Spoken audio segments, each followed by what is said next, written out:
मेरे लिए यह अत्यंत गर्व और सम्मान का अवसर है कि मुझे भारतीय थल सेना का नेतृत्व करने का सौभाग्य प्राप्त हुआ है। इस अवसर पर मैं उन वीर सैनिकों को श्रद्धांजलि अर्पित करता हूं जिनके कर्तव्य पथ पर अपने प्राणों की आहुति दी है।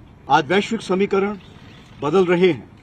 वर्तमान दौर की लड़ाइयां नया रूप ले रही हैं। सैनिकों के अत्याधुनिक हथियारों और टेक्नोलॉजी से लैस कर युद्ध पद्धति और रणनीतियों को बेहतर करने की भी आवश्यकता है। मैं अपने इस विस्तारित परिवार को पूर्ण समर्थन और सहायता का आश्वासन देता हूं। आप सबको हार्दिक अभिनंदन और जय हिंद।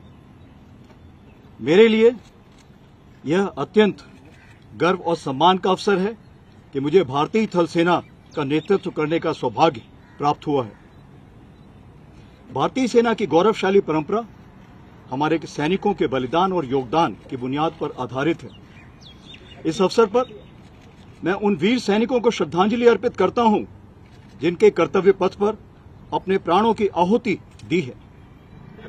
आज वैश्विक समीकरण बदल रहे हैं। वर्तमान दौर की लड़ाइयां नया रूप ले रही हैं और हमें न केवल इस दिशा में अग्रसर रहने की जरूरत है, बल्कि सैनिकों के अत्याधुनिक हथियारों और टेक्नोलॉजी से लैस कर युद्ध पद्धति और रणनीतियों को बेहतर करने की भी आवश्यकता है। आज भारतीय थल सेना आधुनिकीकरण के पथ पर अग्रसर है। इस दिशा में आत्मनिर्भरता को पूर्णतः हासिल करने के लिए भारत सेना हमेशा तैयार है।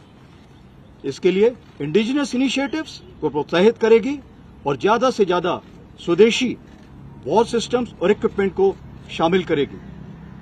मेरा प्रयास रहेगा कि भारतीय थल सेना, नौसेना और वायुसेना तथा अन्य स्टेक होल्डर्स के संपूर्ण समन्वय से यानी सिनर्जी के साथ कॉन्फ्लिक्ट के फुल स्पेक्ट्रम में ऑपरेशंस के लिए सदैव तत्पर रहें। इससे भारत के राष्ट्र हितों को सुरक्षित किया जा सकेगा और हम विकसित भारत 2047 की दिशा में राष्ट्र निर्माण का एक प्रमुख स्तंभ बन सकेंगे। सेना के सभी रैंक्स और डिफेंस सिविलियंस के हितों और कल्याण का ध्यान रखना मेरी प्राथमिकता रहेगी।